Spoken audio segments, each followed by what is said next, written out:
दिल थाम के बैठो भोजपुरी फैंस। नम्रता मल्ला का लेटेस्ट वीडियो सोशल मीडिया पर आग लगा रहा है। स्वागत है आपका भोजपुरी वर्ड स्टेशन में।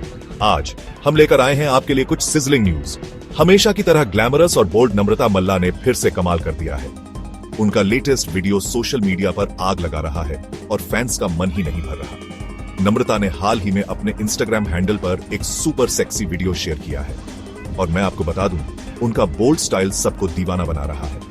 उनके डांस मूव्स, एक्सप्रेशंस और वो अनबीटेबल कॉन्फिडेंस सब कुछ ऑन पॉइंट है। इस वायरल क्लिप में वो एक स्टनिंगली ग्लैमरस आउटफिट में रॉक कर रही हैं और उनका स्टाइल सबका दिल जीत रहा है। जैसे ही उन्होंने वीडियो पोस्ट किया, उस पर कुछ ही घंटों में मिलियंस ऑफ व्यूज और थाउजेंड्स ऑफ लाइक्स आ गए।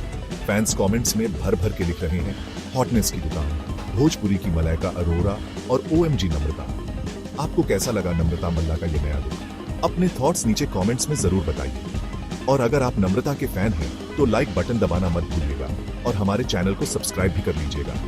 भोजपुरी वर्ड स्टेशन से जुड़े रहिए सभी लेटेस्ट अपडेट्स के लिए भोजपुरी फिल्म्स पर और आपके फेवरेट स्टार्स पर। मिलते हैं अगले वीडियो में।